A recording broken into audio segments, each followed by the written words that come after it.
Okay, so I'm going to show you how to make fried chicken.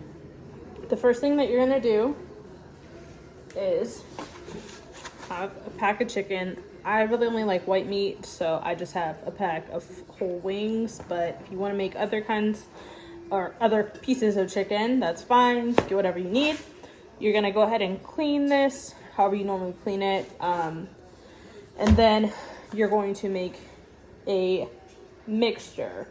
So in order to make this mixture, you are going to do buttermilk.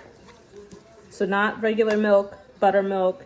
If you struggle to find it, you can use whole milk, but I wouldn't recommend substituting it if at all possible, just because buttermilk is gonna stick to the chicken better. If you have to do whole milk, I would do whole milk with an egg in it as well to thicken it up and make it bind better with the flour that you're going to use. But you're going to use some buttermilk and then some Frank's hot sauce.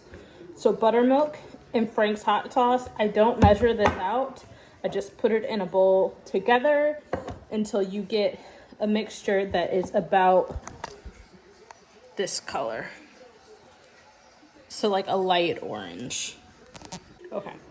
So you have your buttermilk mixture here.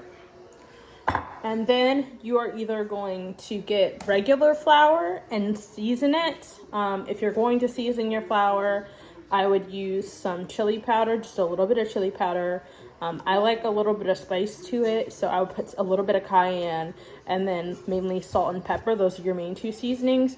You don't want it to be particularly, like, it doesn't need to show a lot of seasoning, but you want to just maybe taste a little bit to make sure it has a nice little bit of flavor to it. But I don't like to season my flour because I will admit that when I try to season my own flour, I tend to be too heavy-handed with the seasoning, and then the seasoning ends up burning off in the oil. So I recommend getting pre-seasoned flour like I have here, so you can just see what the pre-seasoned flour looks like. You can see just a little bit of the pepper in there, but it's not like it completely changes the color. So if you are seasoning on your flour, you just have an idea what it looks like. If you're gonna buy pre-seasoned flour, this is the brand I use, Kentucky Colonel seasoned flour, specifically for chicken. They also sell some for fish, but you want to get the version that's for chicken. And once you have the seasoned flour, you will put it in a Ziploc bag, a gallon-sized Ziploc bag like this. This is the way that I recommend doing it. I know some people will put it in a bowl or leave it in the bowl. If they made the seasoned flour, they'll usually already have it in a bowl. I don't recommend doing that because when you put the chicken in the buttermilk mixture and then take it out to put it in the flour, it's a lot harder to get a really even full coat when you put it in a bowl. If you put it in a bag, you can just shake it. I'll show you how to do that in a little bit. But first I'm gonna go ahead and prep my chicken, pat it dry, and get that ready to go. And then I will show you how I put it in the mix and all that. Okay, so my chicken is ready to go. In the background, I have a pot with peanut oil that is already hot. I recommend using peanut oil just because it does have a high heat point or whatever. So you'll usually get a bit of a crispier kind of fry than if you use just a generic vegetable oil or something. So yeah, peanut oil is the best. If you don't have anything like that, you can use a different kind of oil, but or if you are allergic to peanuts, obviously use a different kind of oil. But peanut oil is the best, in my opinion, for frying. It'll give you the crispiest chicken. So, like I said, I have my chicken ready. So I'm just gonna take a piece here and I'm gonna put it in my buttermilk mixture. Now, if you have the time, you can marinate the chicken in the buttermilk. You will need to make a bigger mixture than what I have here. Obviously, if you're gonna do that, I only use like half of this container of buttermilk to make this amount, and it's gonna last me a whole 2 packs of chicken for sure. But if you want to let it marinate, you're probably going to have to use this whole bottle and a lot more Frank's Red Hot sauce. Like, as you can see, this is like half empty. So you need a good amount of hot sauce and a good amount of buttermilk in order to do it. But I did not marinate this. I'm just going to kind of stir it in the mix for a bit to let it soak it in. The flour is seasoned pretty well. The pre-seasoned flour is seasoned pretty well.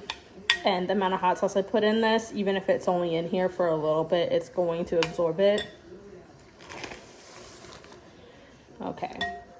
The chicken looks like pretty much ready. It's absorbed. It's got a nice little orange tint on it, as you can see. So I'm gonna just let some of this drip off, and then I'm going to put it in my bag, place it in here, and close.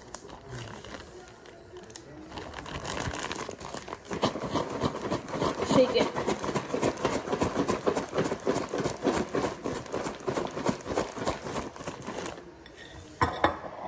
I recommend only doing the coating process one time. I feel like the chicken just cooks better that way.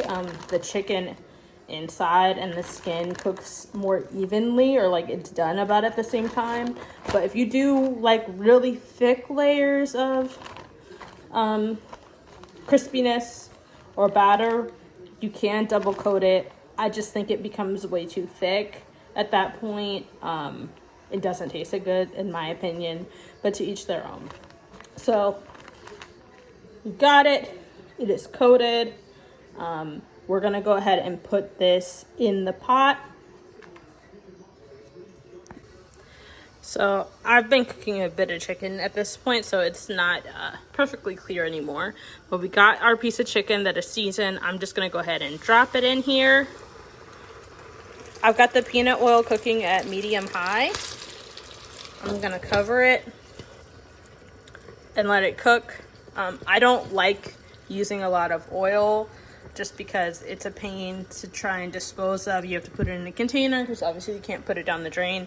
So I try to use a small pot with small oil. It does take longer that way, but I just don't like using a lot of oil and then having to, you know, get rid of it after I'm done cooking chicken. So this is how I do it. I turn the vent on when I cook just because it does get kind of smoky frying chicken. And I'll just leave this in here until it's golden brown, and I will show you when it's done. So I do have the oil heated to medium high, and it's just in the pot. Like I said, it's pretty small. I don't like using a ton of oil. I'll just flip it over every 2 minutes or so until golden brown to make sure it's evenly cooked. And then I will take it out. I like mine to be a little bit on the browner side. I don't like light skinned chicken, so I'll keep it in there a little bit longer. But if you like a lighter chicken, you could definitely take it out at this point. It's definitely fully cooked. I just like mine a little bit darker, fried a little bit harder. So our chicken is looking nice and brown skinned now. So we're gonna go ahead and take it out to just chill. Once we're done cooking all our chicken, we can go ahead and eat it.